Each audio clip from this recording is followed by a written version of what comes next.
Hello and welcome to a special episode of the Industry Podcast. My name is Corey, as always. I'm joined by my co-host Blake. Hello.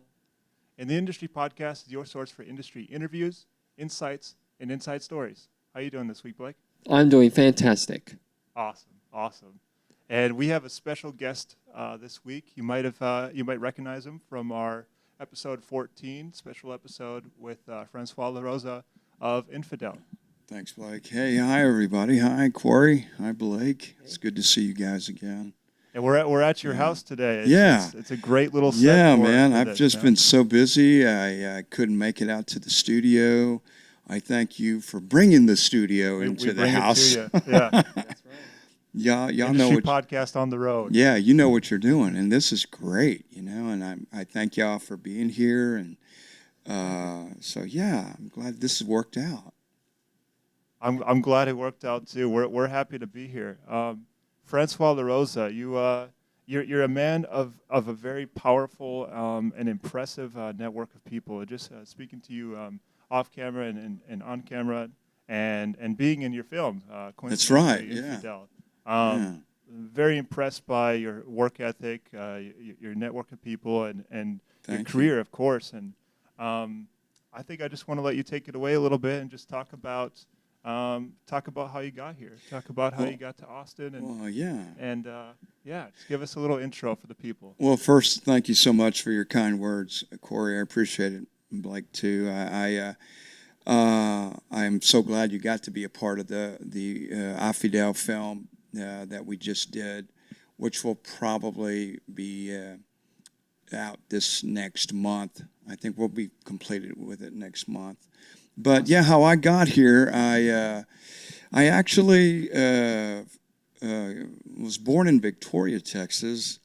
It's about 2 hours here from Austin. Okay. And I was in theater there at the college, Victoria College, back in the 80s. Wow, I just can't believe it's been that long. But I did some theater. I was under the tutelage of a really interesting lady named Ruth Williams. I'll never forget her name because she seemed to see potential in me, and she'd called me out, and whenever I did stupid stuff, she would call me out on that too. That's a good teacher to have. Yeah, she was a good teacher. And the people around my circle of thespians, actors, were all talking about going to New York and L.A. and becoming actors, Yeah. And then when it came to me, they asked me what I wanted to do, and I said, well, it won't be this, that's for sure. And, I ate my words, Corey. Years later, this is all that I do. I came here, I've traveled around the world, in the 80s, 90s. I moved to Lubbock, Texas, of all places. I was living in the Dominican Republic for a half year, and then I went over from there to Lubbock, Texas, and that was like a shock from living in the beach area of Dominican Republic.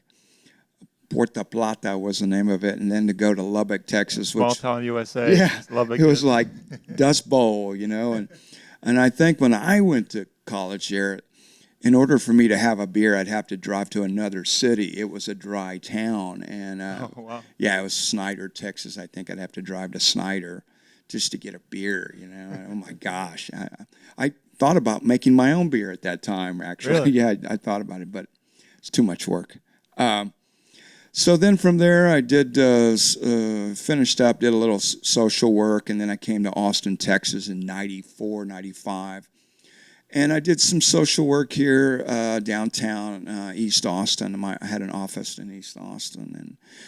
And during this time, I had a friend at that was connected with the Film Commission. And he asked me if I was still acting, and I said, why? What do you got? And he said, there's a movie called The Rookie with Dennis Quaid, and they need some extras and maybe some featured spots, and that he knew the casting people. Yeah. And I said, no, man, I don't have time for that. I really didn't have time to do any of that. and I really didn't Don't want have to. time. Don't have Yeah. time for the big league. Yeah, don't have time. Movies. Yeah, yeah, I know.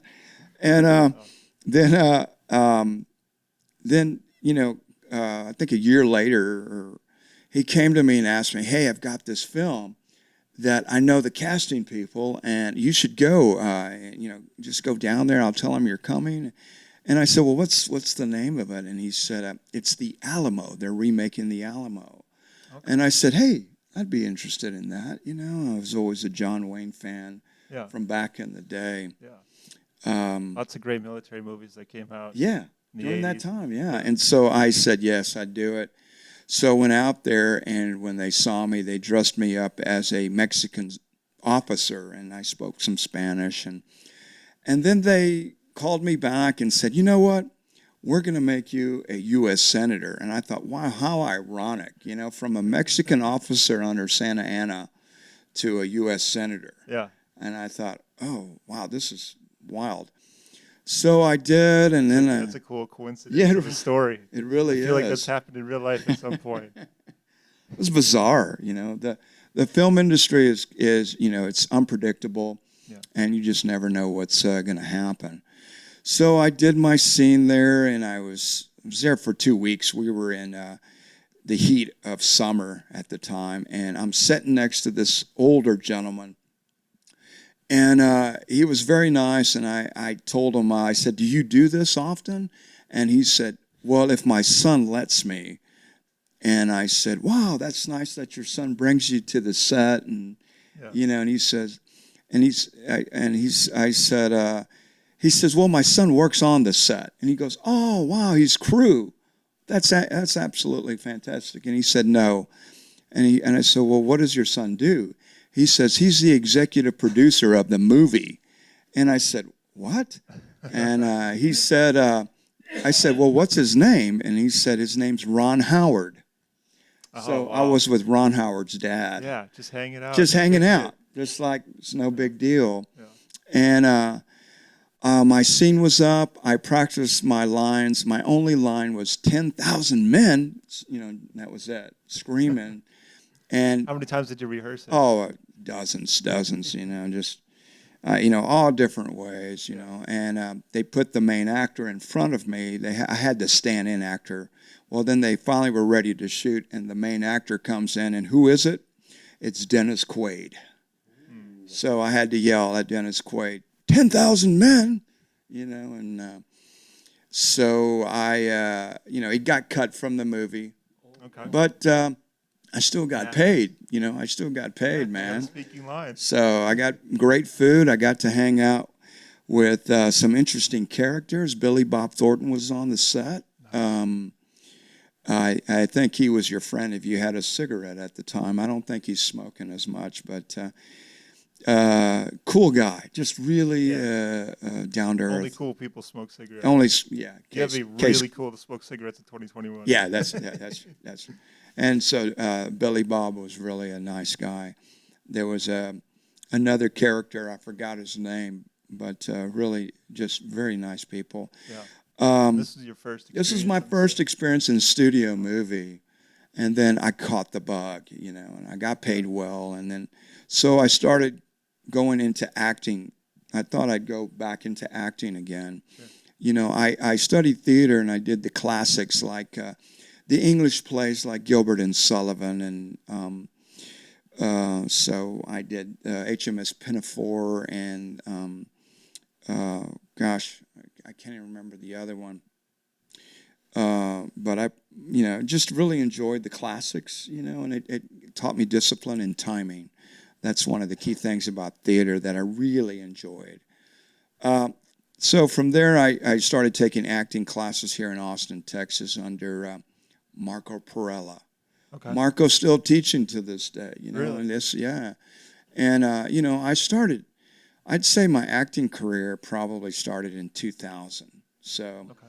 yeah, that's a long time. 21 years. Yeah. But, through those years of acting, I was an actor for 8 of those years. I really, I did stuff for Terrence Malick, which was an absolute, I was so honored to be a part of that. I think that was the Tree of Life film. Yeah. And working with Terrence Malick, it's it was really a bizarre thing. I came in at the tail end of it. I was like, we were in, I think, 2 more weeks, and then the film was completed. And Vicky Boone got me in there because she knew my. I love Vicky Boone. Vicky's She got me fantastic. extras gigs. Yeah, Vicky's, she's a heavy hitter in this town. But at the time, I'm still with Paramount Talent Agency, which Esme Arana is the CEO of that. But I've been with them for years, and they've treated me very well. Awesome.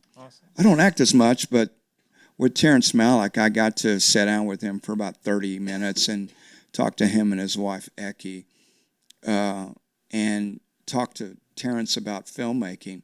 And he was so open about it. We were having lunch, and he was with the crew and the extras and cast, and it was he's just an interesting character. But I will say this, I was on the set for possibly a week, and I was in 3 different scenes, and Sean Penn was there, and Robin Wright, by the way. Robin was dating Sean at the time, and she was hanging out with the 5 of us with her dog and a friend.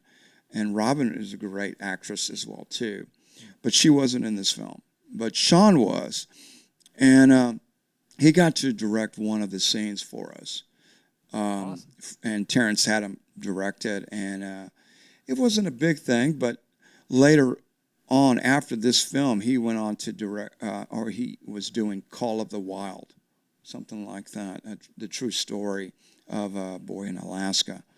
But I love that book. I think I read it in middle school. Or it high was school. great. It was a good book. That one and Hatchet, those Okay. survival books. Wow. Those are so much fun to read. And, film sets can kind of be survival sometimes. It's true.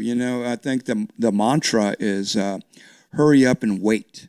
Yeah. So that's kind of the mantra, So the interesting thing about my journey to this point is that when I was acting, whether it was featured roles or extras, I started out as doing featured roles, then extras, then coming back to featured roles, and then being a lead in independent films. The thing that I learned is when I was on the set, the set was my classroom as for learning what the grip did, what the boom operator did, all the the different DP, departments. all the intricate workings of this machine. Yeah. And I wrote stuff down and I talked to people, and so that was kind of my classroom. I never did go to film school, but being on the set was my classroom. I'm not sure a lot of the greats really went to film school. It's all just pick up a camera. Go.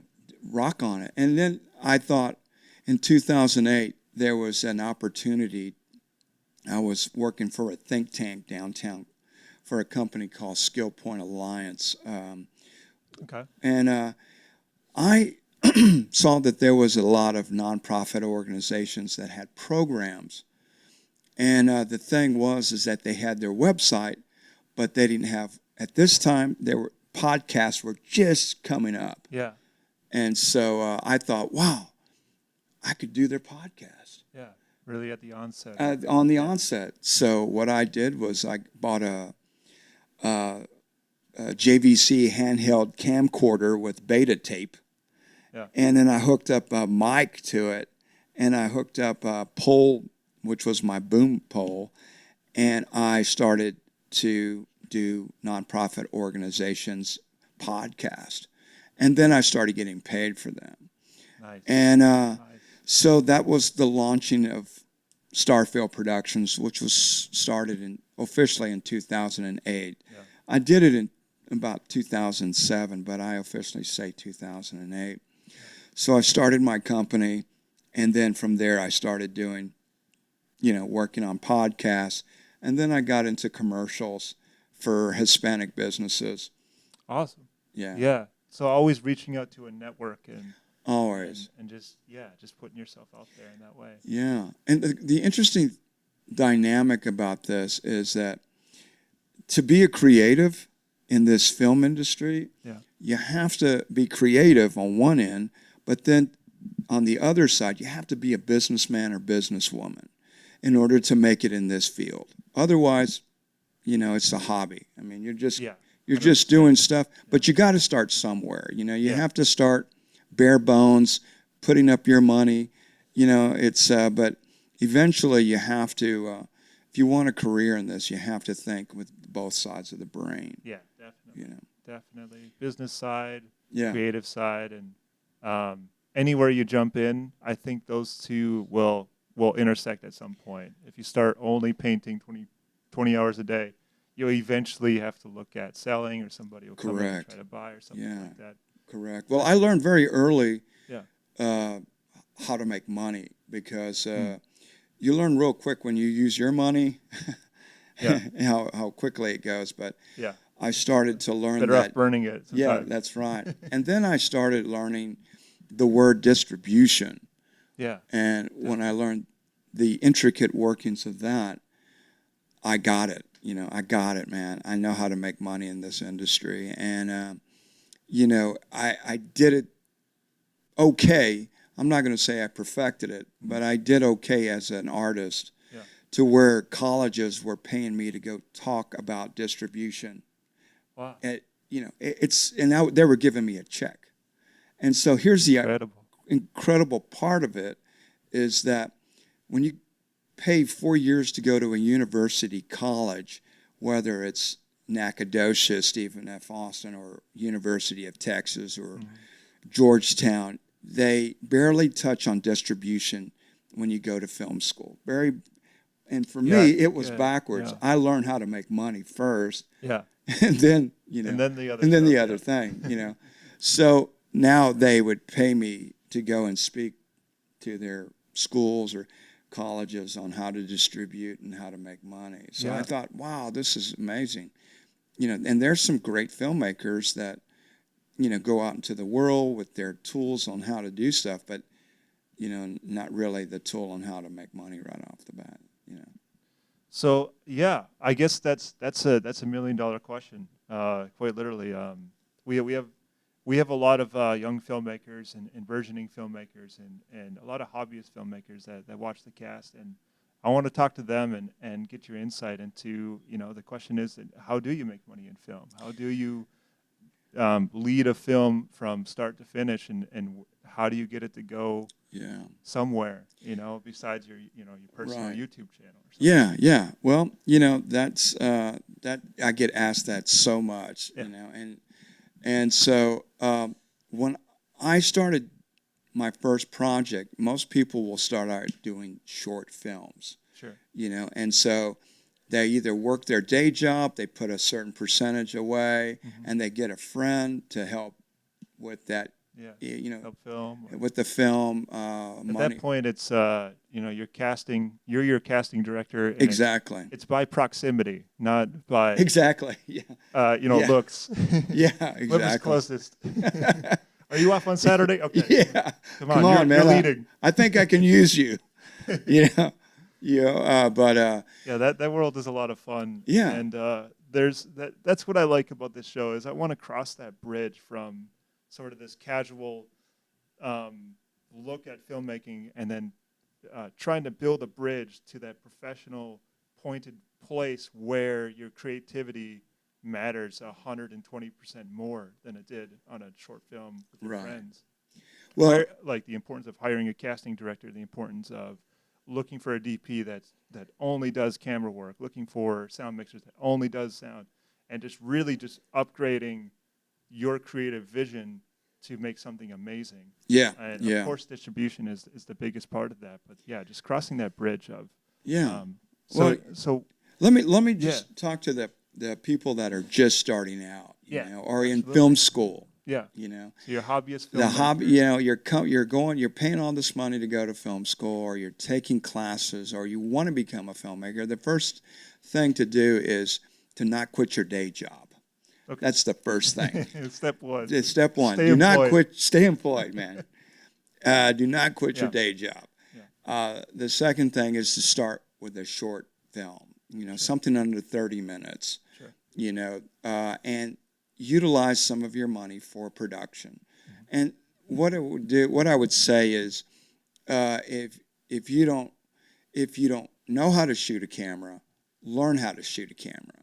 Yeah. Take some classes on that. Precision is a great resource center. Such a great resource. They have classes there. They have free classes. They even give swag out sometimes. And then they, I'm a I use a lot of Canon products. Yeah. So I'm a Canon guy. I'm a Canon guy. Even though Sony gave me a shirt, they want me to do the crossover. It's cross-flagging right now. Yeah.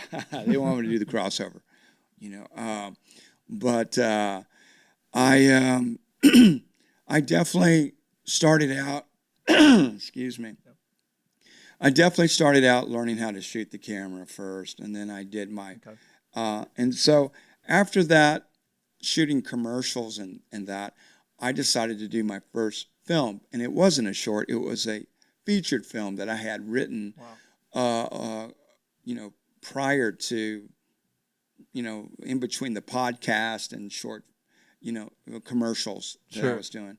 So this is around 2000. Yeah, it was probably about 2009. So about a year later. Yeah. And I used part of my money savings, and I went around talking to people about this project called The Reincarnation of Jezebel, and I was pitching it to people, and I found a guy that was interested, and I told him, look, this is what can happen. I said, if you invest a little bit of money on this production, I'm going to match it, and once it's distributed out, whatever money that I make from it, I will gradually start paying you in increments back. And so with that, he took a chance on me. He was probably the fifth guy that I talked to. Everybody else said, hey, it sounds great. What's your name again? Yeah, sounds great, And they say, thanks so much, Joey. I said, oh, my name's Francois. I got that the other day. Somebody called me Jeff. And I was pretty blown away. It's fun. And something else I would like to add is that if you really want to get yourself out in the film industry, got to make sure you reach out to random filmmakers like I did. Gotcha. Yes. That's how me and Corey met. Yeah, that's a true statement, because what you may lack in, the other may complement you. Exactly. So say you're a good writer, but say Corey's a good writer, but you're a great cinematographer, Blake, and that y'all could both team up and then make this start to come to fruition, your vision. Absolutely. And so with that done, with the featured film, he finally took a chance on me, which was amazing. Yeah. But that's a big jump. halfway into production, we used up all the money, and so I had actors. I think this first project took about maybe 40 people, all the way around, from start to finish. Yeah. And so I had to literally sell one of my cars. I sold one of my cars, and I got the rest of the money to do it and to edit it. And so in my thinking process of this being my first featured film, remember, I didn't do any shorts. I went podcast commercials to featured film. Yeah. But I believed in it. Yeah. I believed that this film had merit. The story was good. Mm-hmm. I believe, and of course, this is all in my frame of thinking. Yeah. And You're thinking you're pretty awesome. I thought I did pretty awesome. Hey, they're paying me to make commercials. Yeah. Sell their soda. So I'm pretty good at this. Yeah. So I went ahead and we finished it, and it came out good. I think we had to do 2 reshoots, and it was completed. Mm. But then, I had to reshoot a couple things. The DP dropped out. He was there was some issues with I think not showing up on the set, forgetting the days. Near the end, he was just not. He wasn't. Yeah, he was MIA. So I had to shoot it. I ended up shooting it, but it was okay. I mean, we got it finished. Whatever it took to get it finished. Yeah. So it took about a year to get it edited. I went through a lot of different situations. I'm not an editor, Sure. but I learned how to set it up chronologically, and then I let the editor do it, their magic. But I knew exactly how I envisioned it in my mind. And once it was all said and done, from that date, we finished it in, I think it was 2010. It took 3 years before it ever got distributed. Wow. I pitched it and pitched it and pitched it. And this is why you work in your day job. Yeah, working my commercials. day job, and finally, let me see if I can pull this out here. It is Yeah. right here. Let me see that. This was it right here. This was the reincarnation of Jezebel. So the Latin American group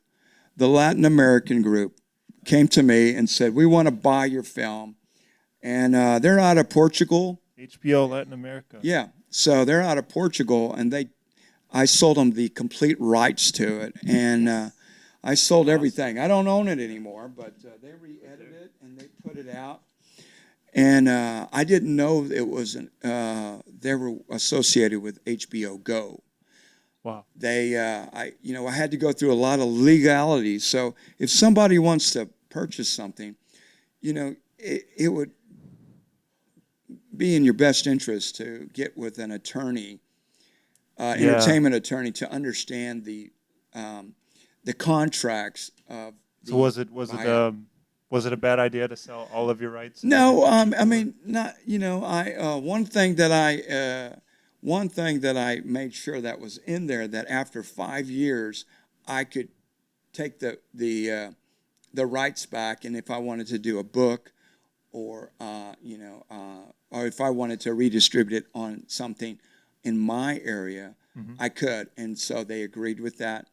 So they got it, and it ended up on HBO Go, and I sold it for double the amount that I put into it. But I gave the producer back his money with profit, and I did. Wow. I mean, I'm going at this in kind of a. What was that phone call like? Just kind of put in the present a little bit. Well, yeah. Well, they. You got this check. Yeah, they You got say, this check. It was a big check. I could put this entire check into my next movie. And I did. And just lose my producer's number. Yeah. I could have done that. And, Yeah, I could do this myself now. Yeah. But, I don't have to tell him anything, man. But I have such. I think what it takes in this industry is integrity, and what you say you're going to do, that you do it. And I think that's one of the key things here for the filmmakers out there.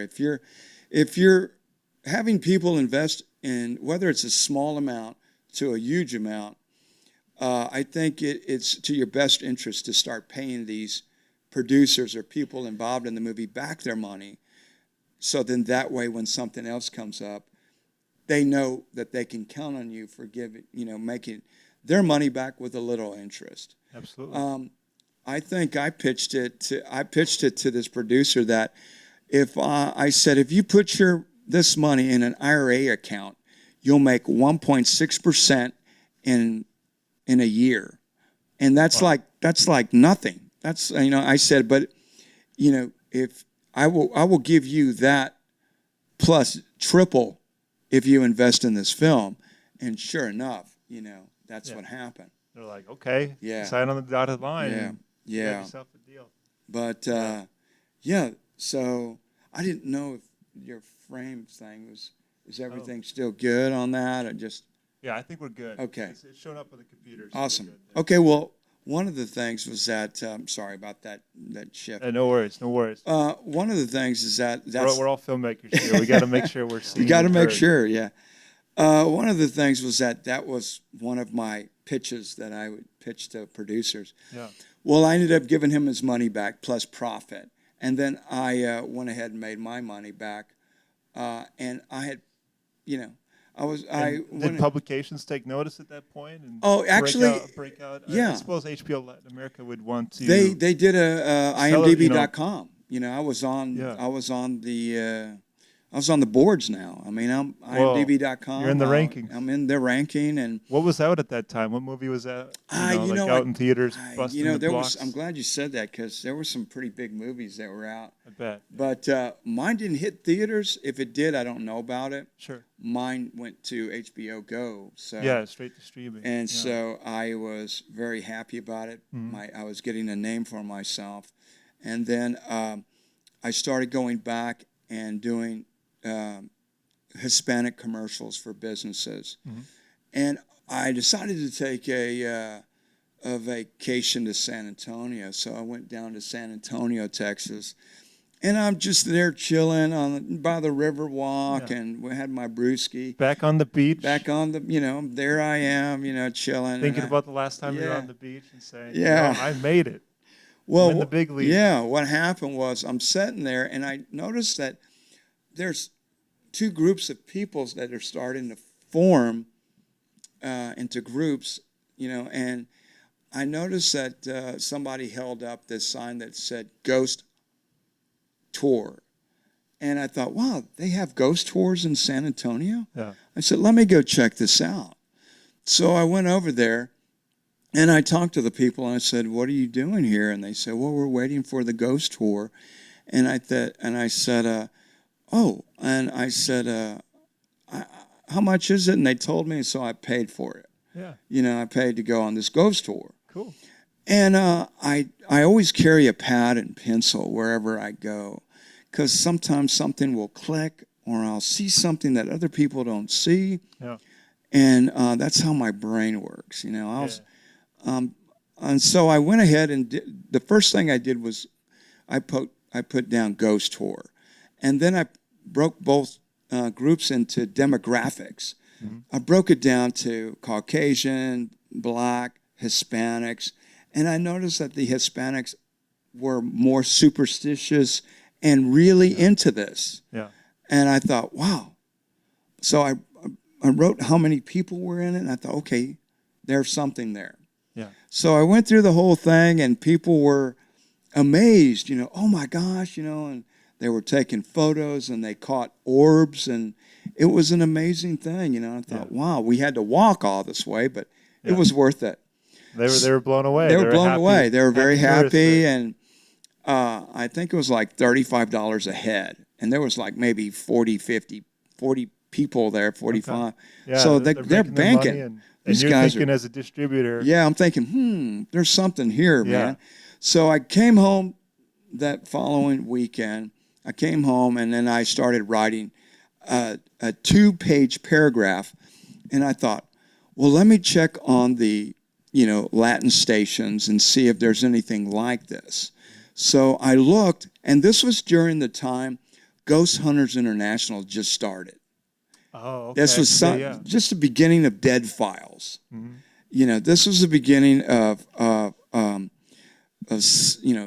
Ghost Adventures. Ghost Adventures, like TV show. TV reality Ghosts. shows. Yeah. And so I went ahead and I looked at maybe 6, 7 different stations of the main stations to see if they had anything like this. None of them had it. Nothing. So then another light went in my head. So I wrote a synopsis, and I thought, well, if I was to do something in Spanish, what would I call it? So I said, I remember hearing something about somebody saying, wow, I wonder what it's like after you die on the other side, and so I thought, wow, that's an interesting phrase, the other side. I said, we've always been, as humans, curious about, life after this life. Yeah. And I thought, well, that's it. I'll call it the other side, el otro lado.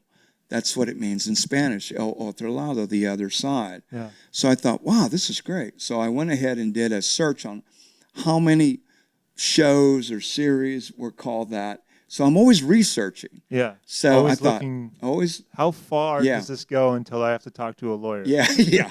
So I went ahead Or, and get the name rights. And so all I that. got the name El Otro Lado, and so I decided to write a synopsis of how I would do this reality show.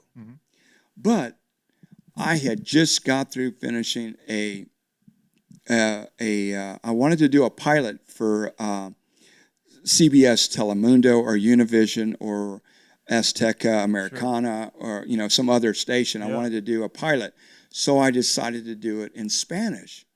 I thought the Spanish market, since I was successful at the commercials in Spanish, maybe I could hit a market there and talk to some of the producers that were affiliated with shows and spots on their channels. So Interesting. yeah, so I went ahead and I did a movie called The Success for the Four. I did a pilot, and at the time, HBO series Entourage was very successful. And I thought, well, why don't I Great show. Totally flip not it a over? ghost show, Yeah, but- totally not a ghost show. I flipped it over and put 4 Latina females, and I called it The Success for the Four.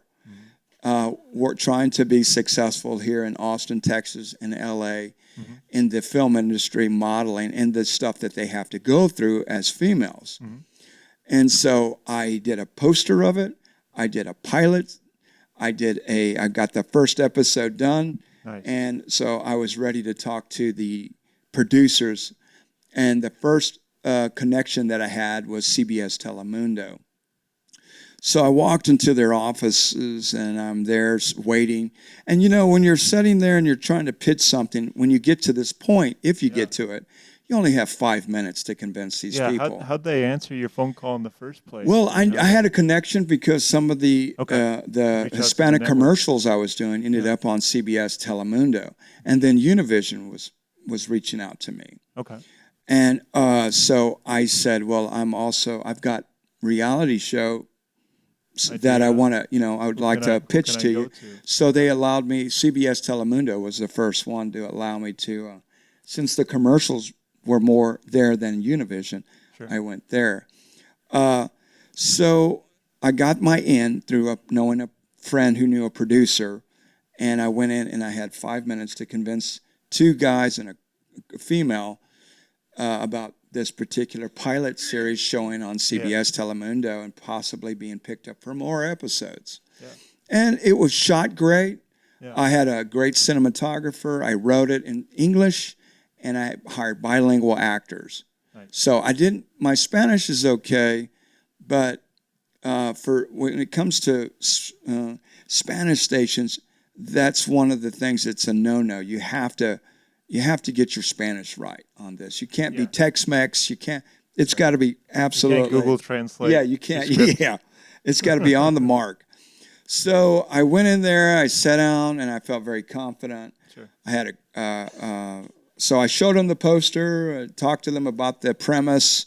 I showed them the trailer, and I had the episode to show them, ready to go. And one of the producers, which was the lead guy, the heavy producer, he asked me, wait right there. He says, do you have anything else to show me? Is there anything else? He said, thank you, but is there anything else to show us? And when I'm sitting down with them, they've got like flat faces. I mean, flat affect. Yeah. There's just no movement in their faces. They're just they're just what staring. What is creativity? Yeah. There's no metric. I couldn't read their faces. I didn't know if they liked it or not. I think that's the biggest split between a creative mind and making money in film, or people who only do the money side. There's no Excel sheet. There's no graph for creativity. There's no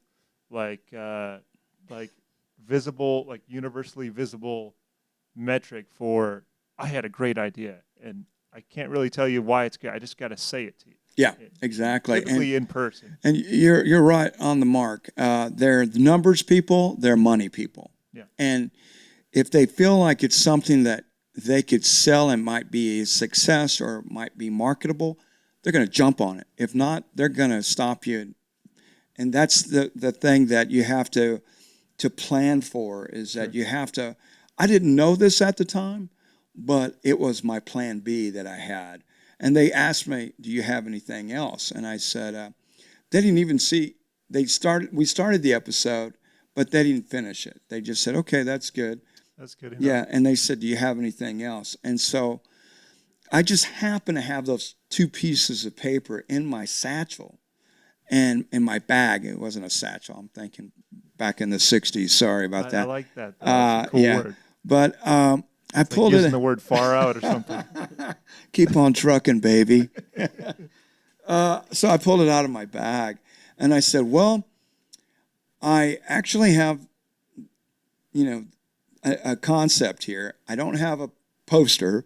I don't have a promo, a trailer, and I don't have it. But it's about 3 sexy Latina females, and they investigate urban legends, hauntings, and paranormal activity, and they do it all in high heels.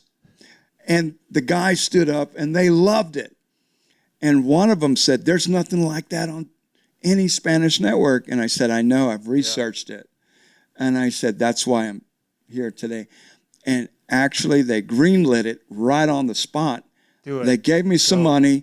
They said, I need promos in 30 days. In other words, the promos to present it of this coming out for their station soon. Yeah. And then I had to hurry up and shoot the first episode to be ready for next month. So you're talking about warp speed. And they said, can you do it? And you got to say yes.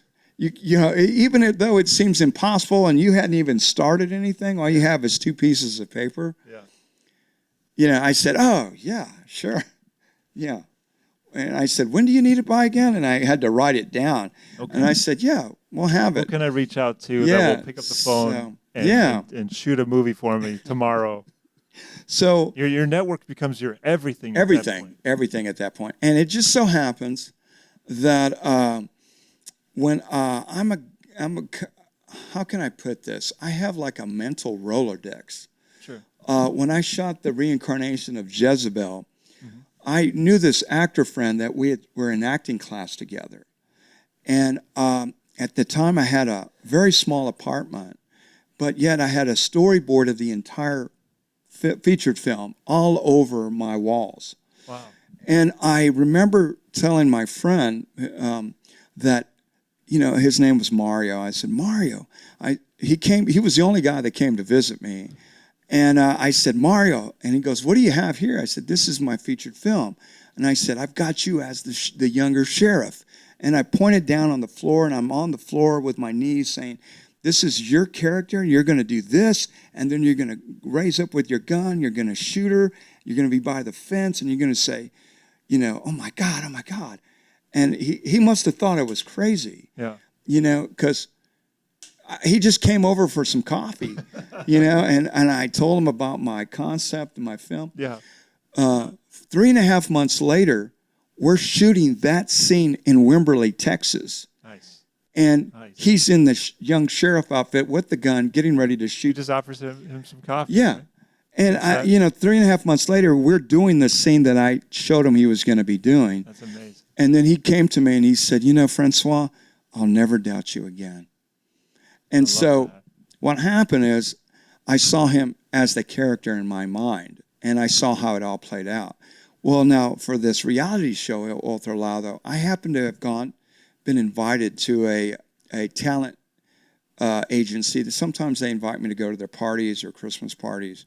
And I went out, and I saw this girl that, gosh, I forgot her name. She's, but I saw this girl. And I said, hey, you've got a great look. And she must have thought I was trying to hit on her or something. But beautiful. She was beautiful. And I saw her. And I said, I said, I'm Francois Larosa. I'm a filmmaker. And I said, she says, well, here's my card if something kicks up. And I said, I don't need your card. I said, I'll remember you. Yeah. And I said, I'll reach out to you. And at the time, she was with Heyman Talent. Hyman Talent, or I think you pronounce it Hyman Talent. Sure. And and I saw some other females there too, but I saw her particularly. Yeah. So what happened was that was like, almost 7 months ago, prior to me getting the green light on this project. Wow. And she was the first person I thought of. I thought, oh my gosh, this is her. Yeah. So I went out You and had her in your mind. yeah, I already. called the agency. I got her. Even if you have to sell your car, you're gonna make this. Yeah. Well, this one they gave me money. This was Yeah. already a done deal. Well, I'm saying, So, yeah. but yeah, as far yeah. as your confidence and your Yeah, exactly. your Yeah. drive and your creativity, and Right. what would you say that kind of like validated your creativity and validated your ability to say, no, I need to put time into this. I need to put time and effort into this, and really make it mine. Yeah. I mean, I suppose you made compromises along the way, but what really led to that validation of having Well, your creativity lead the show a little bit? yeah. Well, one of the things is that I felt very confident in my writing because I'd already had something that was already on the boards, Yeah. and I had a lot of I was what's that term when shadowing a producer Okay. from the commercials. Right. Right. So even though it was in Spanish, I was seeing the process develop right Sure. before my eyes, and then we would bounce stuff off, and then he'd ask me about some things, and I said, maybe if you do this, I said, let's shoot it your way, but try this to add this, and so he did. So I was Okay. giving him my vision of what I Yeah, said. giving ideas. So I said, so that way you have something more to work with in post. Mhm. And so I felt very confident in that. So I went into this particular, reality show feeling very confident. Awesome. But the problem was now is that I had to get the girls casted as soon as possible. And then there was there was another girl I worked with, two other girls that I worked with before, and I really wanted to. I brought her in, and she was excited about it, and so was the other female. Yeah. But this was it. This was it. It was called El Otro Lado. That was the first one with the Telemundo logo. Means the other side. Yeah, this means the other side. Yeah. Okay. And my company was there, so that was a reality show. Oh, Otoro Lado, yeah. Lado. Okay. Yeah. So My girlfriend's Filipino, and yeah. it's very similar to Spanish. Yeah, it really Try is. to get Yeah, the pronunciation yeah. right. So the girls were fantastic in it. It's a great shot. Yeah, I love that they poster. came out really good. I was really happy with it. Yeah. We shot it really quick, and Excuse me. no, go for it. One sec. Just let me pause. Sure, no worries. Let me take a little sip here. Yeah. Let's take a couple second break here. Yeah, Just cut yeah. this part out. Mm. Uh, Yeah. So El Toro Lotto. yeah, El The Otro reincarnation Lado, of yeah, Jesse Bell. did it and knocked it out. The first season, I think our time slot was like 11 o'clock at night, 11 to 12 or 11 to 11:30, I think, is when we were on CBS Telemundo Okay. and So they gave you a decent KI. time slot too. Yeah, yeah. And I've heard of like trying to get on a show on the air, and they give you like 4 a.m. yeah, between- yeah. It just in depends. commercials. When you first start out, they shuffle you like at 1 or 3 in the morning or something. It just depends what openings there is and how they're going to set it up. Sure. You're at that point you have no say so. They put it where they feel like they want to put it. Sure. If they ask you, if they give you a choice, well, when do you want it? Do you want it at 2 or 3? You just go Well, with I guess 3 is the witching hour. 3, yeah. Let's go for 3. Yeah. But it actually did really good. Yeah. I would have to drive out to the haunting locations or urban legends myself and take photos of how I saw it in my mind, how I wanted the camera to move, Sure. and the girls, and then I had to think of all 3 characters and what they would say. So I wrote all the dialogue in English, typed it all up. I'd have to come home after researching it and then getting the history of it, and then, doing a 30-minute show with all that information with the script that they'd have to memorize. Sure. And, the thing about it is that, sometimes people see reality shows and they wait for ghosts to open the door, but this is TV. You can't, you can't wait for Yeah, ghosts there's to not that open it. much waiting. You'd in have these to. shows. So I manipulated a few things to make, the electrometer kick up. Is anybody here? I could put something to maybe to make it register. Like tape a battery to the back. Yeah, of it. just definitely make it go. Who's here?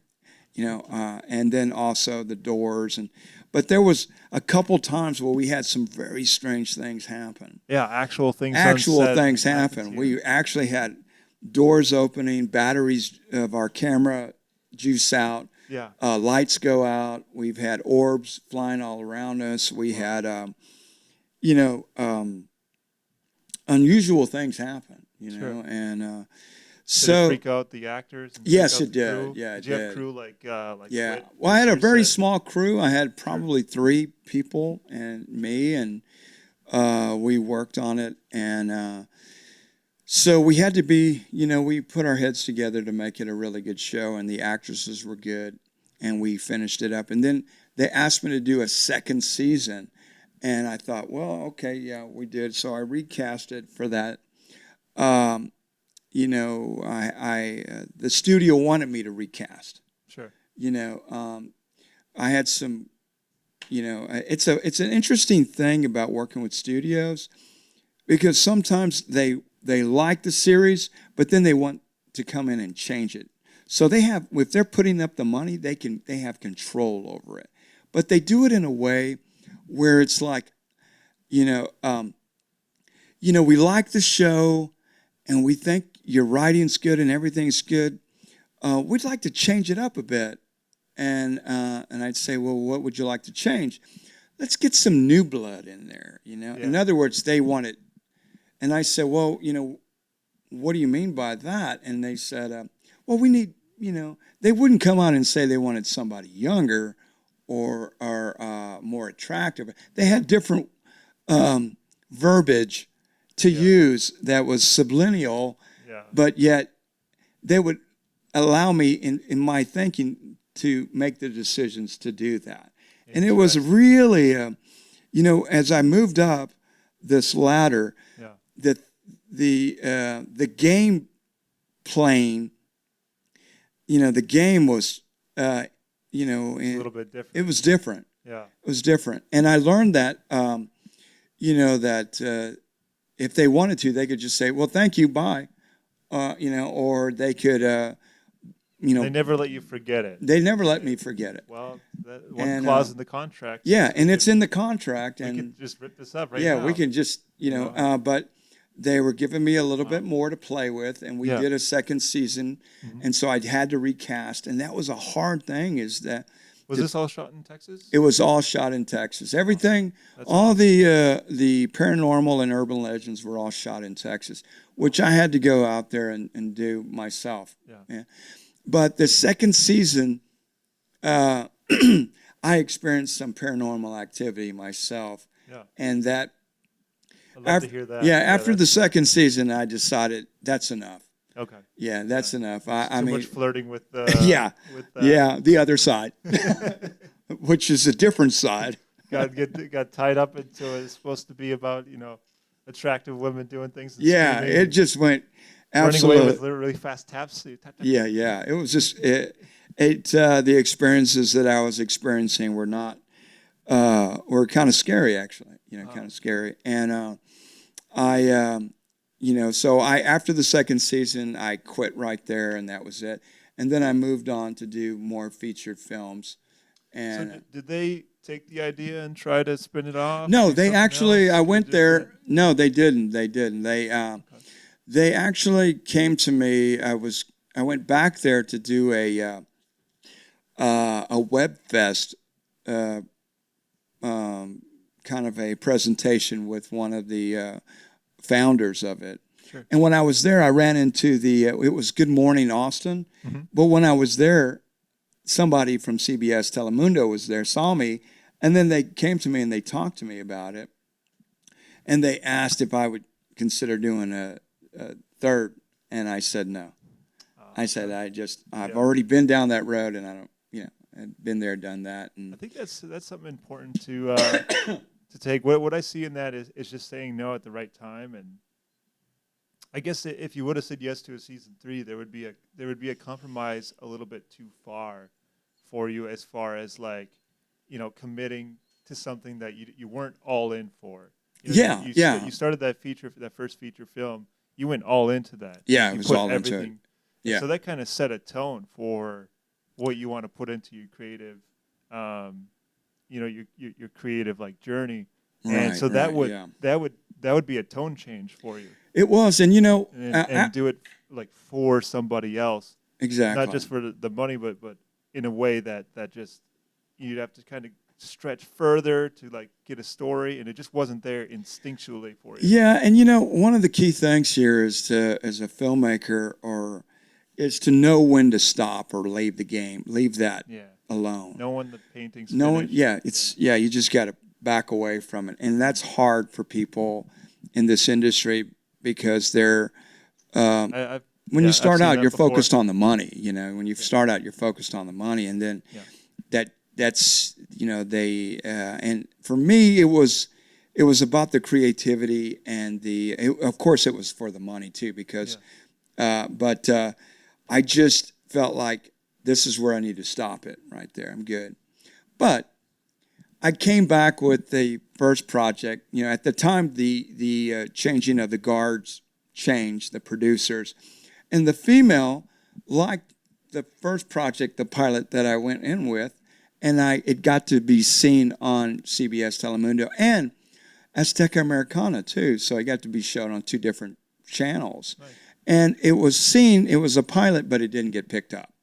So, but that's okay. I've got it out there and it was on the boards. And so then an LA producer was looking to do a food reality show in Spanish. Okay. And So they reached out to you. they a reached couple out. months Yeah, they after. reached out to the station, and they mentioned my name. So now I was getting well known and somebody that was that had success. And they reached out to me. He reached out. They gave him my name. We talked for a while, and we tossed around. It was and he was associated, I think, or he worked with the FDA on government stuff. Sure. I don't think he was working at the time with them anymore, but he did work for the FDA, and he put out publications and was well known in the food industry. And Oh, cool. and so he wanted to do something for the Hispanic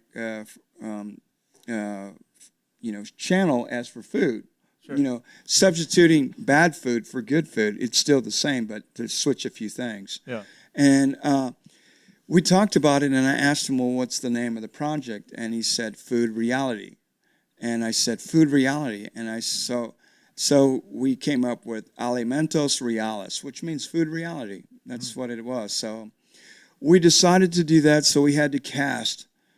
For that, and he wanted several females and one male. So I reached out to my old friend who played the sheriff in the reincarnation of Jezebel, Mario. So I said, Mario, I've got something for you, man. Yeah. I said, you might like this. And sure enough, he came in and he was in the casting with the producer, and so it. He got casted right away. So we got the guy out. So the females were the hardest part. Sure. So we went through several, a dozen females, and then we selected from the dozen who we wanted. And they were great actresses. I mean, in their own self, as for acting, they were good actresses. Awesome. I mean, they were just top of the line, I couldn't ask for anything better. He wasn't yet a writer. He wasn't yet, he knew what he wanted to write, but the LA guy? the LA guy, he knew he was a producer, but, he didn't have the experience in writing script. To really generate an idea of what he wanted. Yeah. So I had to sit down with him and work this out. And, it took a while for me to write this, out.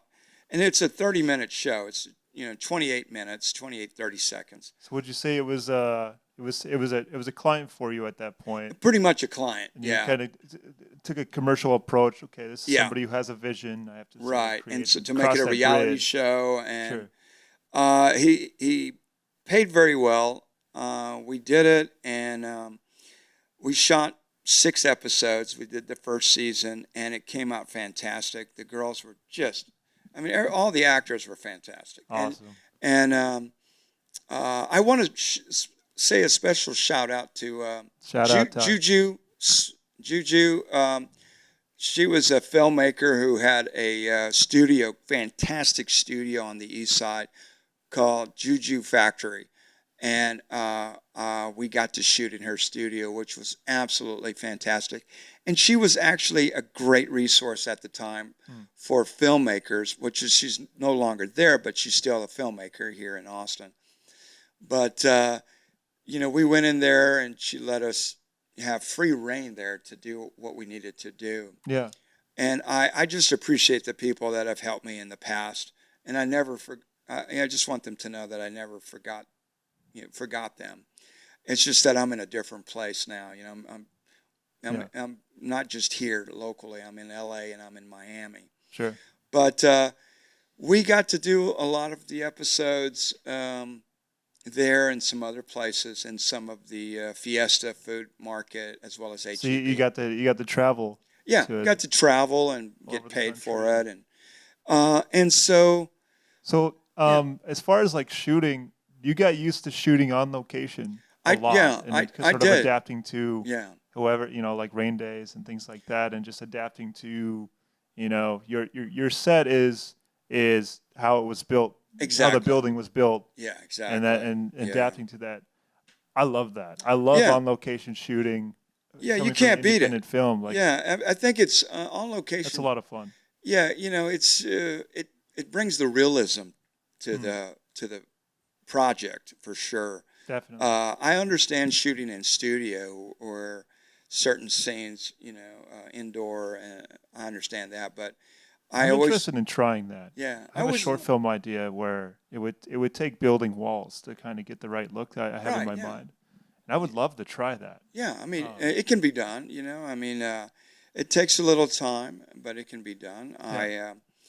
I learned a lot working on Robert Rodriguez's sets, and he's got a hangar. He's got a couple of hangars out there at Troublemaker Studios. Yeah, and he was really I liked his style. Mm-hmm. I liked his style.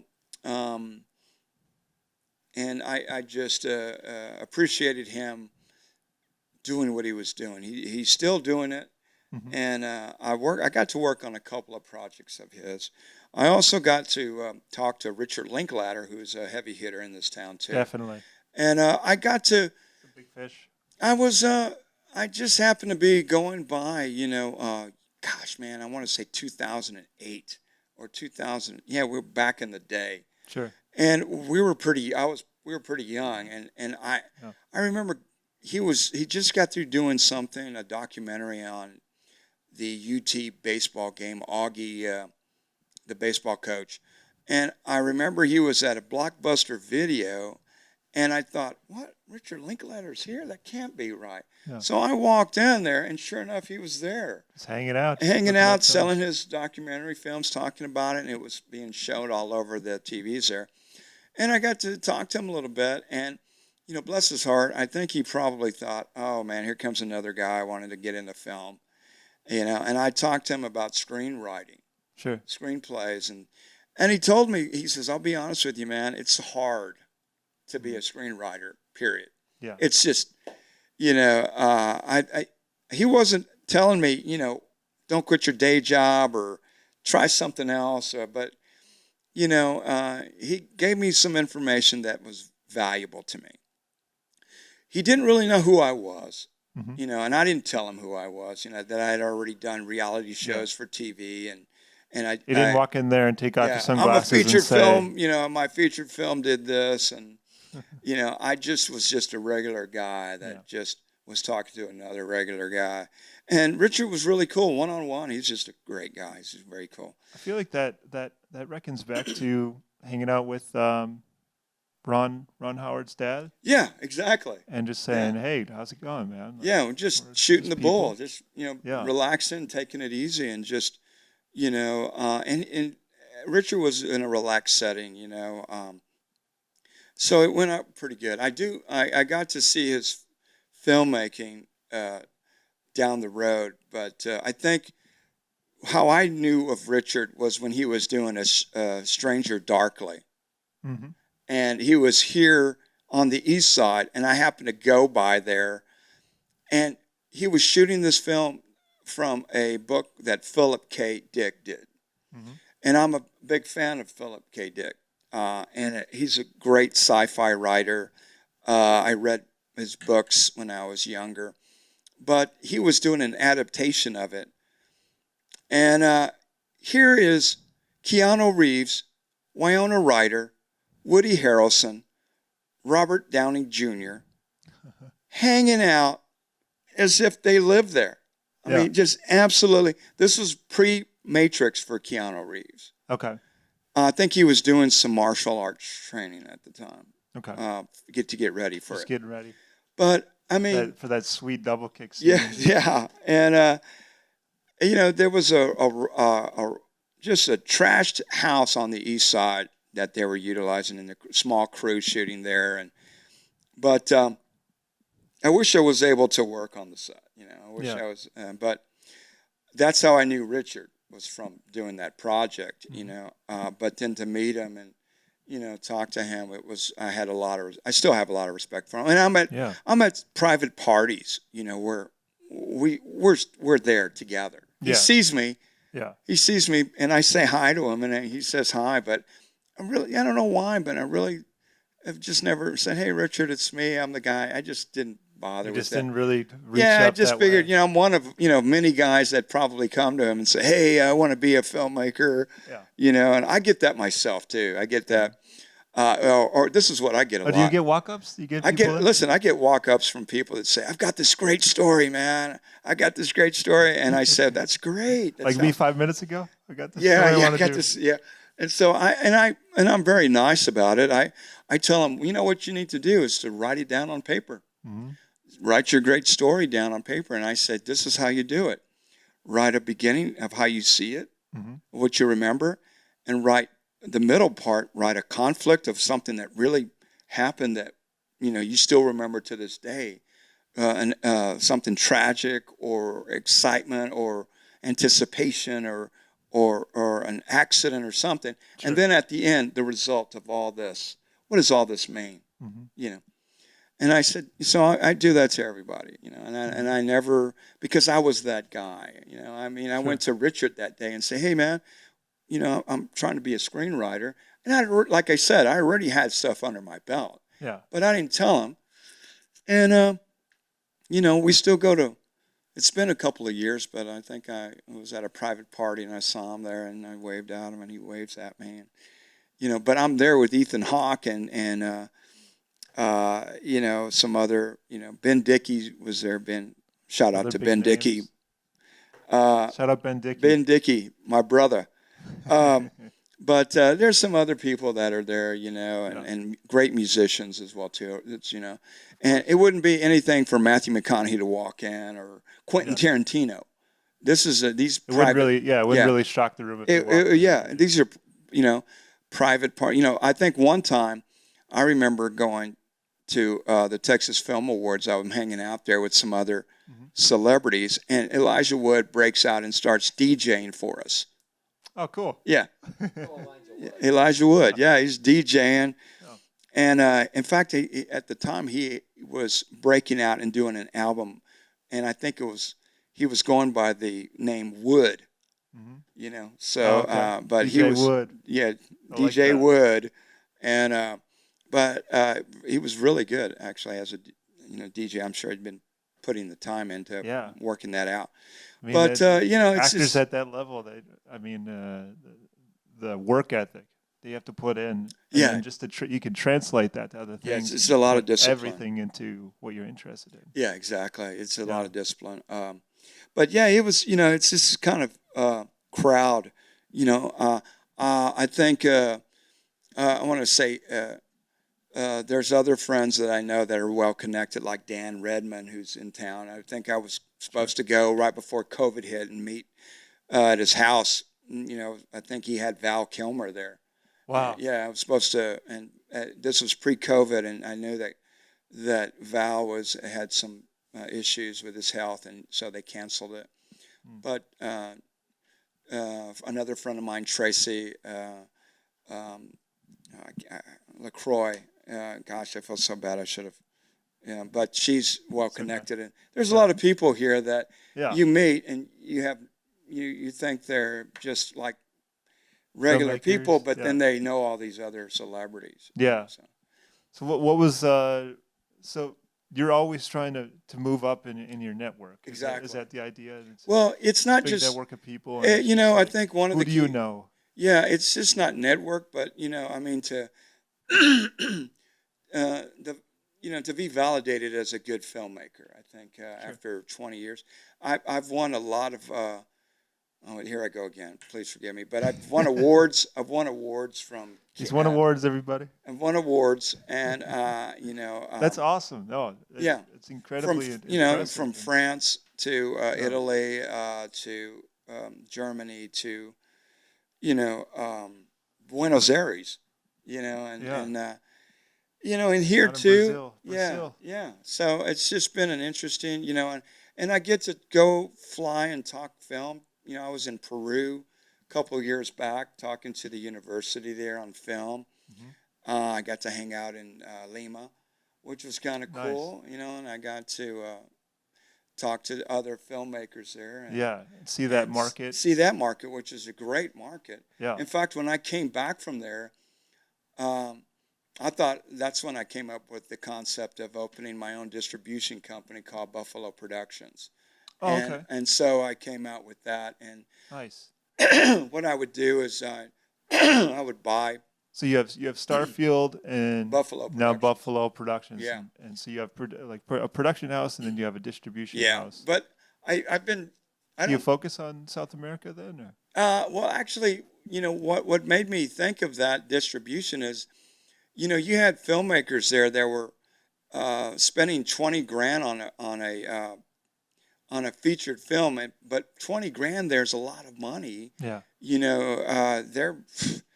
There were great films, and nobody was going to see them at all. I mean, they're just, it's, it could be a film that could possibly be remade here and make good money. Mm. I think a good example is El Mariachi.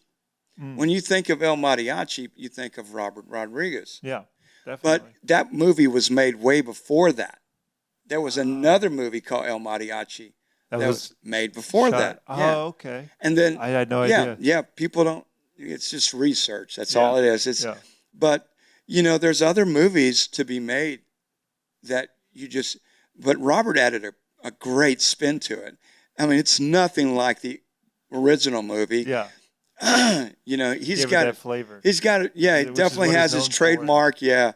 And and that's what I enjoy. That he could see a film and then see it in his mind how he would redo it. Mm-hmm. And I just love that that frame of thought, because I have that. He's essentially like a DJ, but for like a visual DJ. Exactly. DJ. Yeah. He did a great job. Remixing films and things like that. Yeah. I would you say you have like a trademark or something that kind of spans all your films? That's sort of like great marker? Question. I would have to say that the things that I've been doing is my films on the things that I do is based on fact, but I make it fiction. Okay. So that's the only thing that I can think of, is that the things that I do is somehow based in fact, but I make it fiction. Okay. So based on a true story. It would be like Do you think you started that trend a little bit? No, I didn't. I saw Once Upon a Time in Hollywood. Yeah. With Quentin Tarantino's movie, and a lot of people, millennials, think, "Oh wow, that's amazing." There was Bruce Lee, and then there was Charles Manson. It was a cool story. Yeah, The problem was is that so sorry. The problem was is that oh my gosh, I'm so sorry. You're blown up. Yeah, I put it on. One of the things was the Roman Polanski Sharon Tate thing that happened there. They showed Brad Pitt at a friend's house, and then they showed Charles Manson coming up to the house, but they showed the girl coming in and attacking Brad Pitt, stabbing Brad Pitt. That really didn't happen. You know, that's all made up. Yeah. You know, because I think that I'm glad Quentin did it that way, because the real way was horrific. Yeah. I remember that really happening in my lifetime. I saw it on TV. That story. And, you know, that was horrific. And but that was based on, did you see how Quentin did it? It was based on fact. And, you know, they went out to the ranch, and Charles Manson was really at that ranch. Yeah. And he had a group following there. And these are the people that went to Sharon Tate's house and the Folgers Coffee, the Folgers family's house to commit the murders there. Yeah. And but yeah, you know, so it's based on fact, but it's made it fiction, you know. So, I love that movie. Interesting or not interestingly, I fell asleep when I was watching that movie in the theaters. For some reason, it was just the first half was not that interesting, and I woke up at the mid to the ending. And if you look on my blog, I do movie reviews, and I reviewed it as if, you know, that was the start of the movie, or like the beginning. It starts, and then I woke up when Brad Pitt was beating the crap out of a hippie, and I was like, oh, this is pretty good now. And I watched it to the end. And I loved it.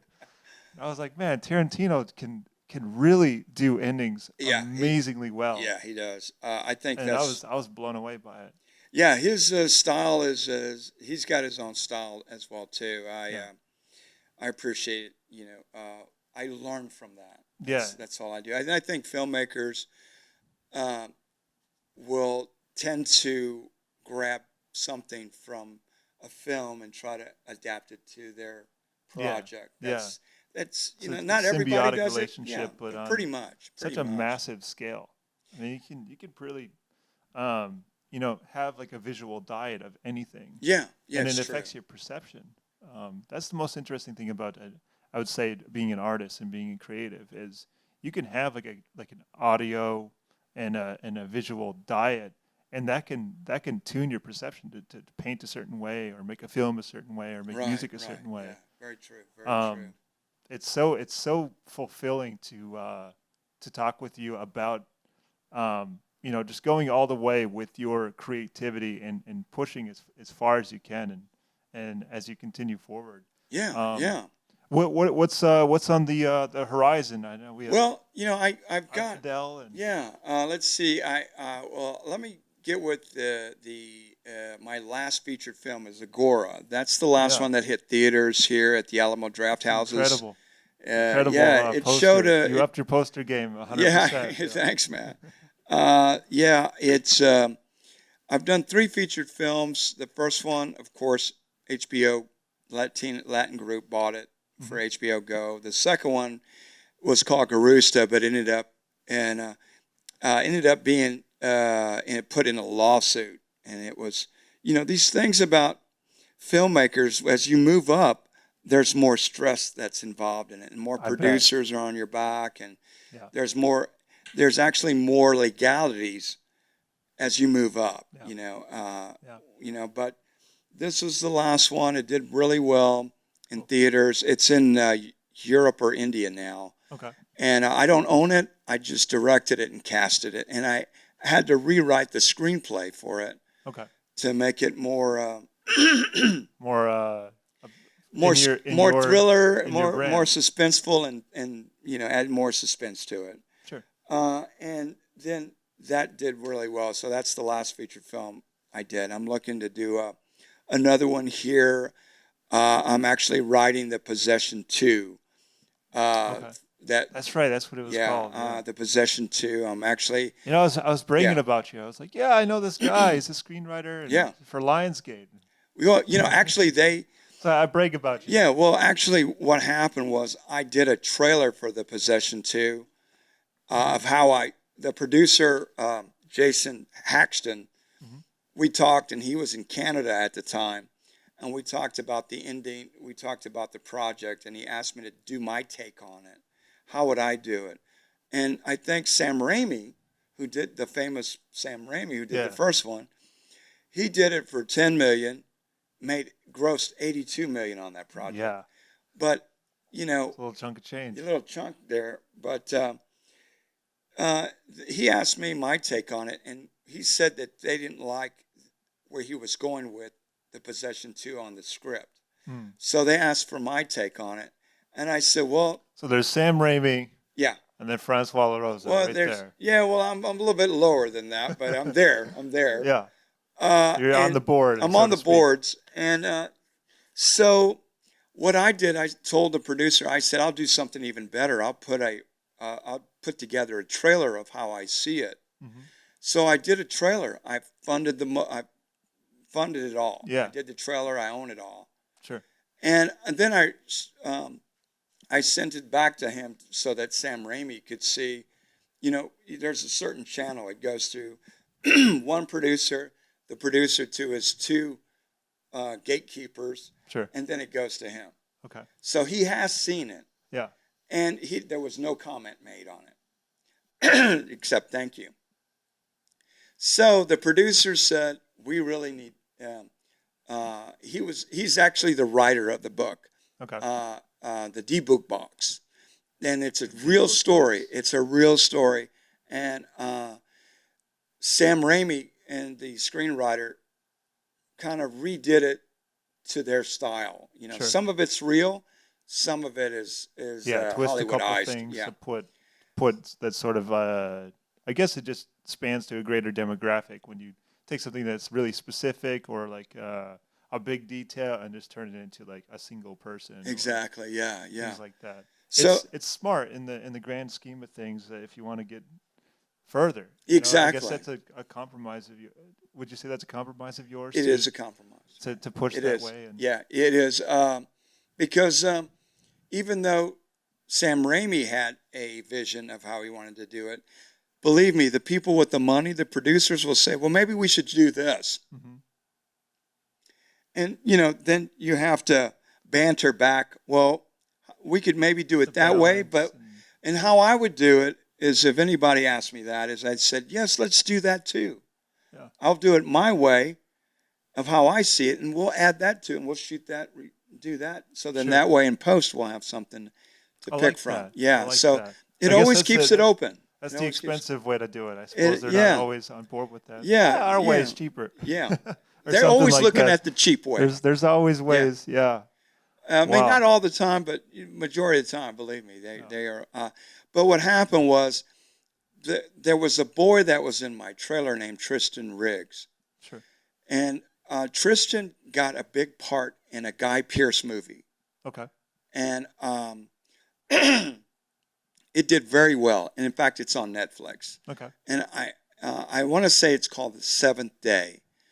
And please forgive me, Tristan, I forgot the name of it. But I think it's called The Seventh Day with Guy Pearce. Okay. Guy Pearce is big, you Yeah. know. Not only is he an actor, but he's a great director and writer too. So, Okay.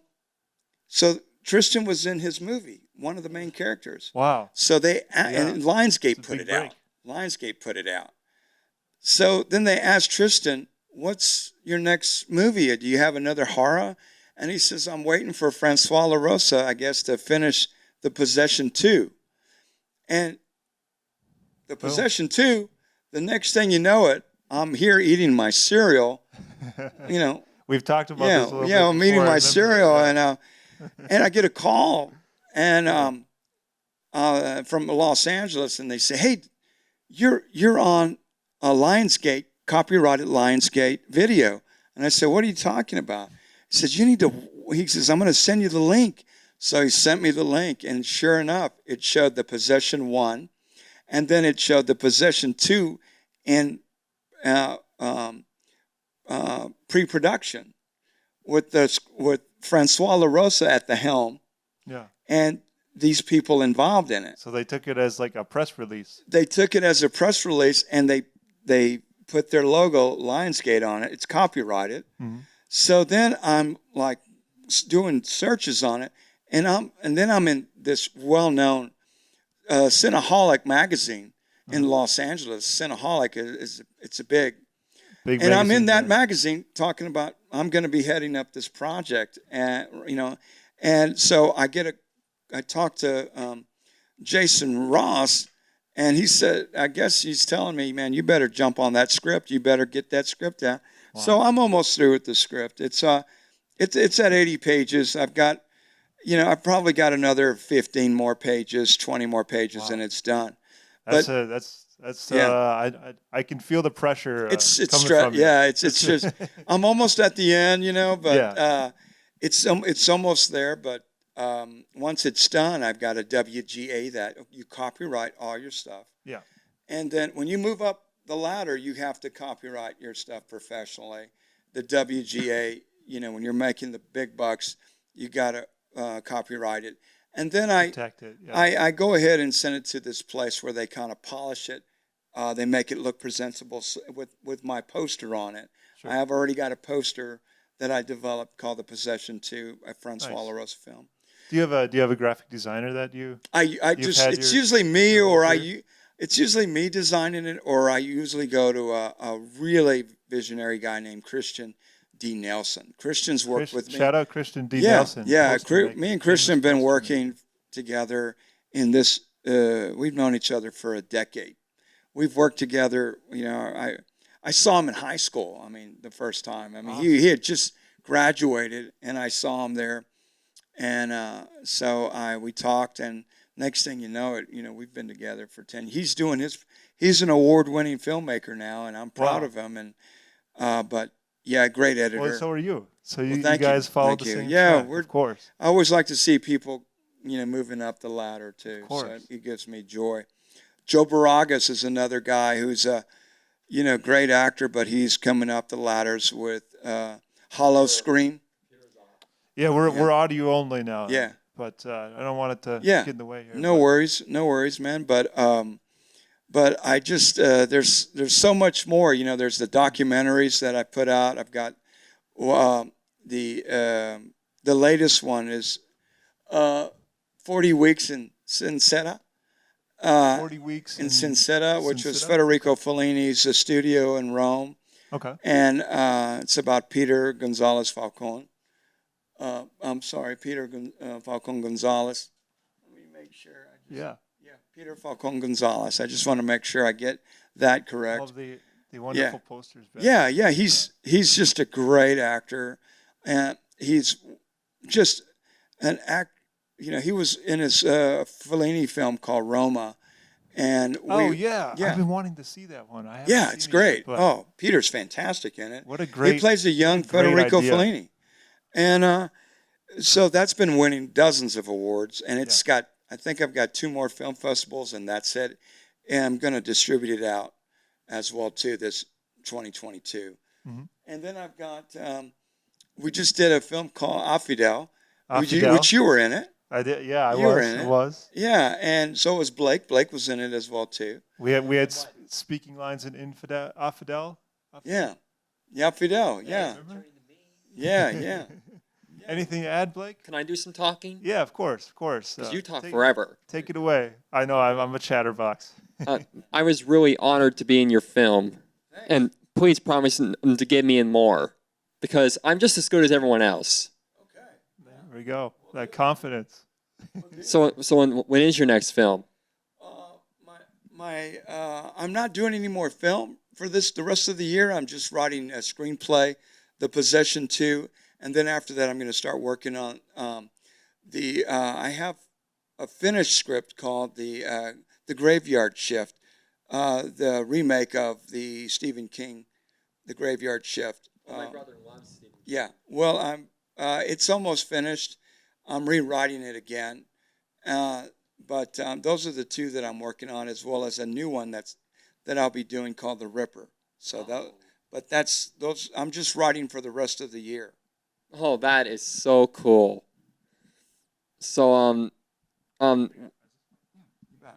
so, um, on set, what would be your best position? Like acting, camera, editing, or what?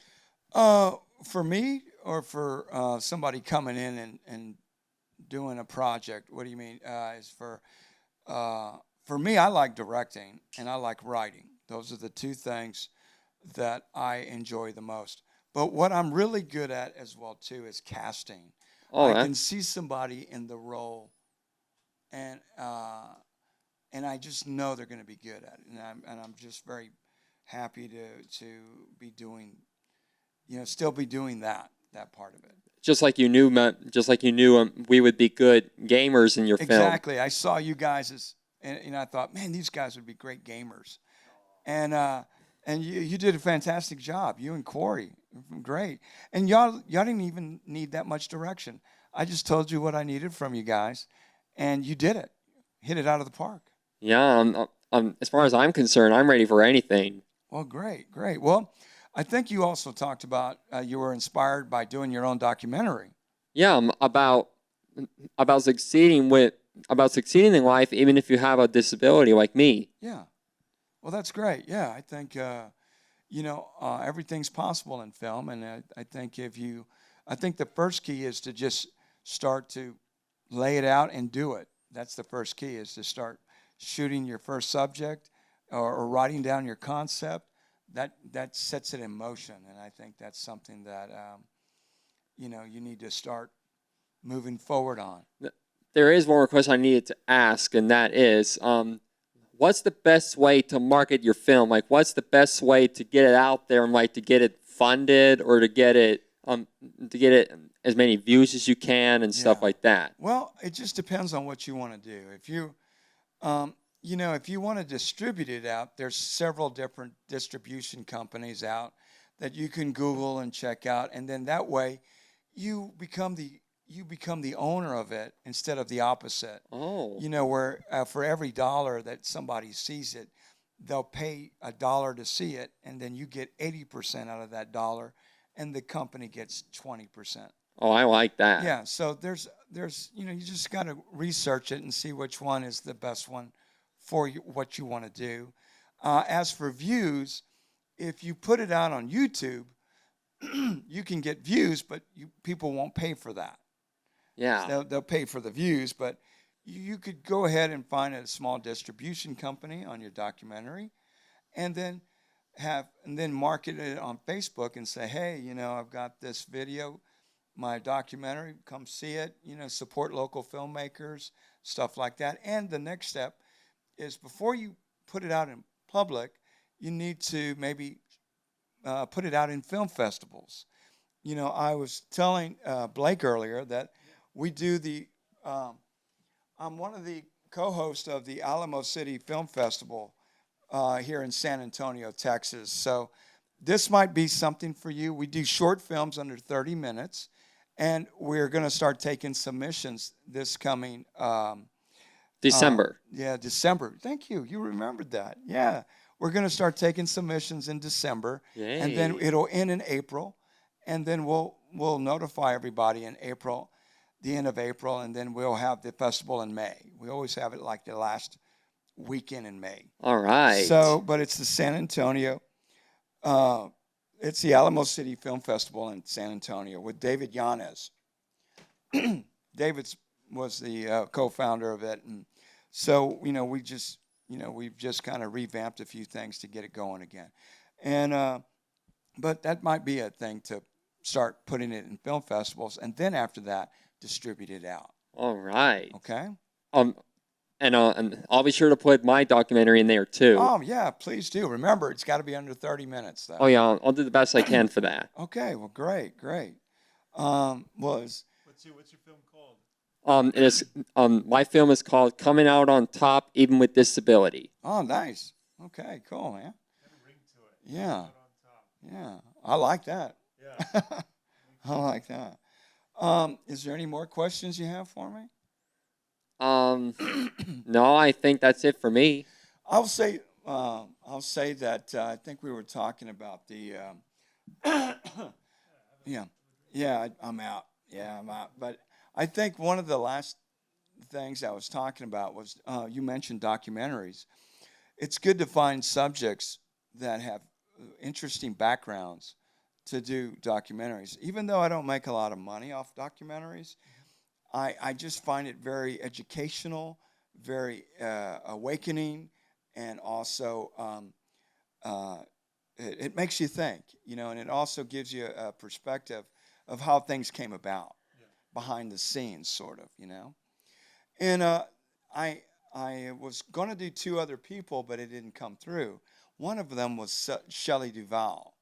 I was going to do. I met with Shelley, and in fact, I have this one here. I think this is it here. If you can show that, this is the Shelley now. This is Shelley Duvall now, and yeah, that's a limited edition. She gave me a limited edition signature on a limited edition poster.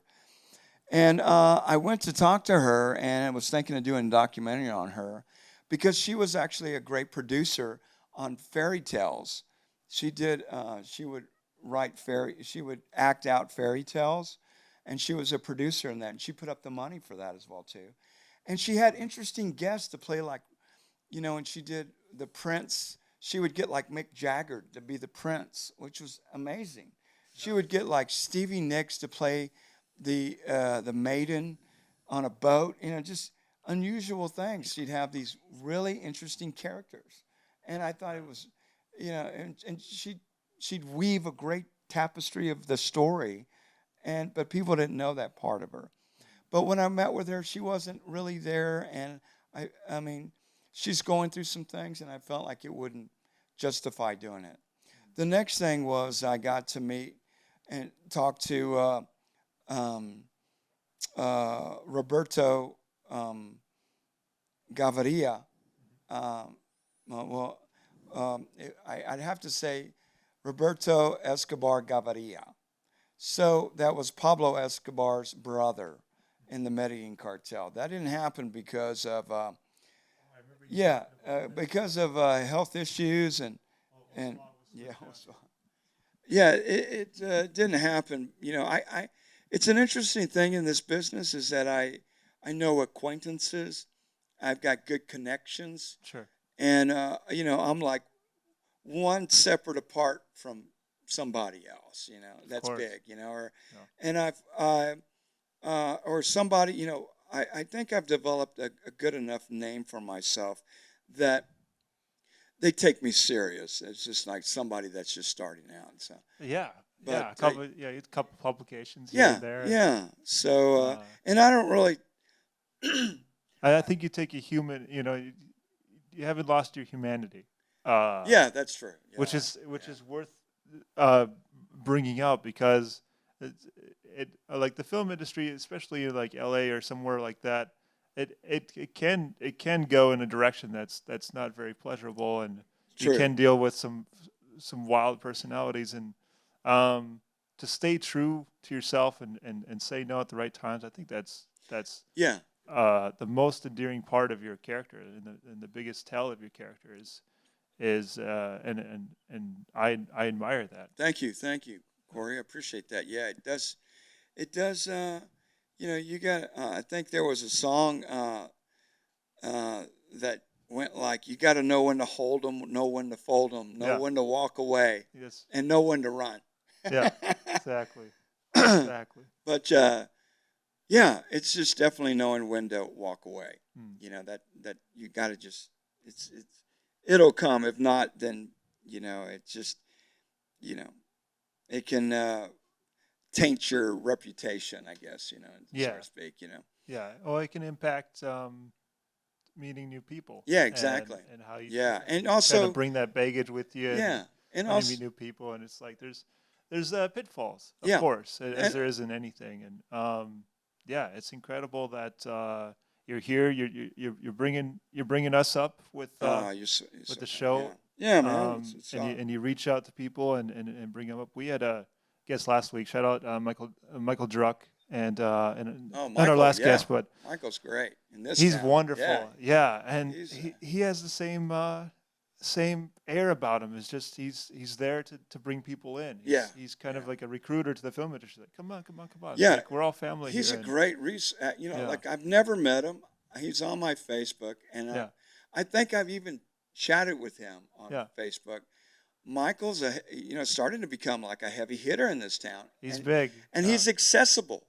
Yeah, Pretty soon, he's not going to be accessible. He's going to be a Vicky Boone. He's going to, yeah. Vicky's, you can't, Vicky's actually yeah, really, really nice. I'm yeah, not sure she's if I'm nice. talking to her when She's I nice. email Yeah. Vicky Boone at whatever.net, but whoever works for her is wonderful. Yeah. Whoever I'm talking to with her, so she's got a lot of great people surrounding her. But Right. Yeah. there's another one in town, Beth. Beth Sipko. Yeah, Beth has been around She's huge. for forever. Yeah. And I think I've never Yeah. met her, never talked to her. I don't see her posting really anywhere. It's Michael and Vicky that are out there. Yeah, actually, Beth. I've known Beth since I started acting, and I've tried, and she's tried to work with me a while, and I didn't end up in a lot of projects for her. But one thing that I will say is that I went in there, and I was reading for her and did something, and I ended up on the set of Machete with Robert Rodriguez. Yeah.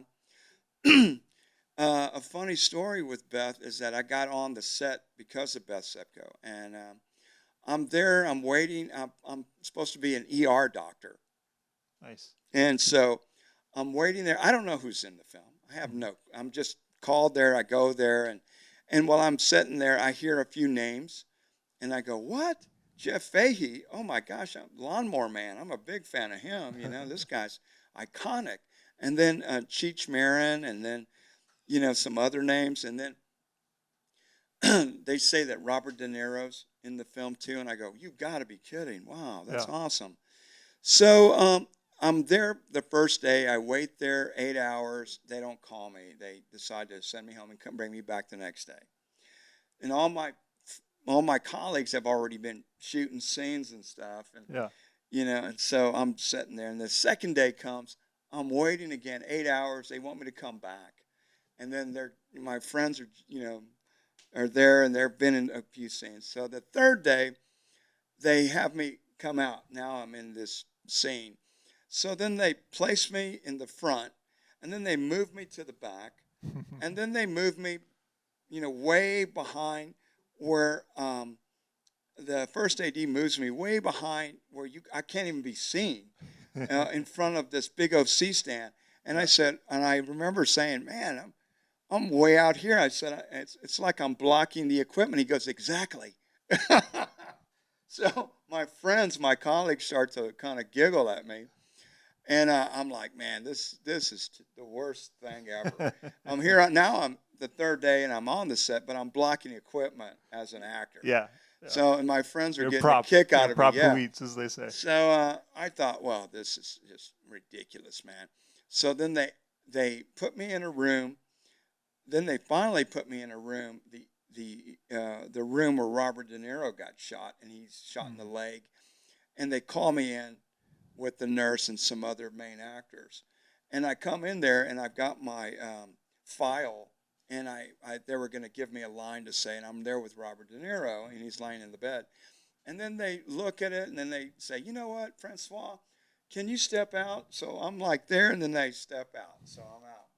So, and I'm waiting there, and then I turn, and there's I forgot one of the main actors. Please forgive me. But Yeah, one of the main one of the main there. actors is right there, and so I'm just like, wow. So I'm just here, Mm-hmm. So then they call me and ask me to come back one more day, and I'm like, okay, man, yeah, I'll come. At that time, there's nobody there except me in the holding room. Nice. There's nobody. There's probably two other guys. One guy's the janitor sweeping, and so I'm there, and I'm like, man, this is something else. So they finally say, Francois, we're going to chauffeur you to the set, and I said, okay. So I get chauffeured to the set, and they put me right in front of Robert De Niro and Jeff Fahey, and we're just there talking, and I thought, wow, this is ultimate. You had to pay for it the first I had day. to pay for it a couple of days, but now I'm with Robert De Niro and Jeff Fahey. Yeah. And Robert, Mr. De Niro says, he goes, I think it's better if I start on the stretcher first, and then you pull me up, and and there was another doctor there and a nurse, and I said, yeah, I can maybe, when you're laying there, I can just pull you in the door, and we can just start it out there. And he was so nice to me. But I will say this: after every shot, he wanted to see what Robert shot. So I must have been part of his contract to see exactly every shot that he was doing, so that he could maneuver or move his chest piece a certain way Sure. to his body and his look. Get the right body language. Exactly. And then here I get prop coming to me. They put that with the lab coat. They said, Francois, don't dirty this lab coat because we're going to use it for another scene. I said, okay, no problem. So what happens is the first scene, we shoot it. Robert De Niro's got blood on his legs, and he moves his legs, and he puts blood all over my lab coat. And so I'm like, Oh, no. And I look at him, and he just goes, what are you going to do? Fire me? So, but it's stuff like that behind the scenes, and nobody on the set, when I'm with them, like I couldn't say, hey, would it be okay if I take a photo with you? You'd be kicked off. You'd be kicked off a studio set. You can't ask. You can't. Yeah, that's impeding with work too. The taboo is you don't ask main actors for a photo. That guy's like Yeah. thousands of dollars a day. Yeah. And a portion of that day is taken Yeah. up for the extra to do. Yeah. It's So just, that's how they see it, and it's just you can't walk onto a feature in any position and treat it like a theme park. exactly. You have to And show up there's to work. certain protocol that you have to use, and one of the things is that somebody on the set, I guess they knew that I had waited all those days for that, took photos of me during that scene, and they gave it to my agent, and then my agent gave it to me.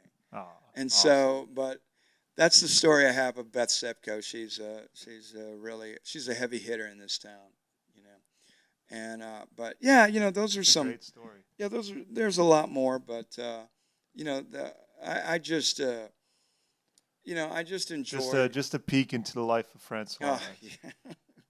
Yeah, but I like to make my guests feel larger than life, but on a human level, thank you so much for. Thanks, Corey. Yeah, thank you so Thanks, much for the man. hospitality and the Yeah. the wonderful experience of hearing about your life. I think it's Thank you. I think it's Thank really you, cool. Corey, and Blake, thank you so much for coming out here instead of me going to the studio today. I've got to write today, and I've got things to do. But for you guys being mobile, this is a sign of the times, man. Absolutely. Oh yeah, this podcast, I would totally say it was perfecto. Great. Exactly. I'm gonna receive that, man. I received that. We're adaptable Yeah. to the world. That's a value of mine is being adaptable. Beautiful, But, beautiful. Well, thank you guys so much for letting me be a part of this. I'm probably I was long-winded, but I apologize. For Not that. at all. And, Not at all. But thanks for coming over and being mobile, and just like you said, a small peek into this world that I've been doing for 20 years. 20 years. Yeah. So, but In almost every aspect, shooting, acting. yeah, we kind of covered a little distribution. bit of the gamut Yeah. of it. The biggest mystery has been distribution and funding in that aspect. Yeah, yeah. Because there's a lot of writers in this town. Yeah. At our level, there's a lot of shooters just doing camera. There's a lot of people just doing that one, sort of crew set lane. Right. Yeah. And also writers too. But just that next level, that bridge to that next Right. level, I don't really see it articulated. So this is something that I put out there that I saw, but then mentally it goes from I see that this is missing, but I'm the only person that can really make it visible because I'm seeing it that way. Right. Nobody really thinks about it, or it's not common to think about these kind of snap ideas. Much like your ideas for films and things that you write, and writing being a strength is these films wouldn't exist without yourself. Yeah, in the world. it takes vision and imagination and writing. You can't have a film without it. You can't. Absolutely. One of the things is that your show is really important for both of you. Is that Thank you. I actually casted I actually reached out to Michael Cavazos to shoot this film, Infidel, this French film. Uh-huh. I saw his work on, I saw y'all interviewing him on your Yeah. show. So, I watch your show, and you just Thank you. never know what I'm going to see or who I'm going to reach out to in Yeah. your shows, because Michael is just Or fantastic. anybody's going to reach out to Anybody, it. yeah. Honestly, you never know what you're going to get with the industry podcast. I mean, Exactly. And we go like this, and I love it. I love the story that we're building with yeah, this. well, Also, it's like we're helping you network with people. exactly, and that's a Yeah. true statement, because Michael Cavazos was the DP on this Infidel, Mhm. and that we just got through shooting, and he was fantastic, man, fantastic. Awesome. And it's coming out Awesome. great. It'll be out probably this next month, and we'll do a red carpet screening on that. All right. All right. Well, thank you guys Industry for having podcast me. will be there. Definitely invite us to that screening. Oh yeah, I will. Here you go. I'll give this back to you, and thank you guys for Yeah. letting me be on your show. Thank you No problem. for watching too.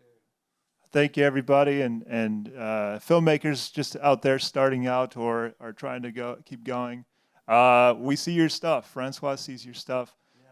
Keep going. Keep going. Keep your creative vision as leading the way. Keep going. Keep putting out your short films. Keep putting out your projects, because that's how you get further. That's right.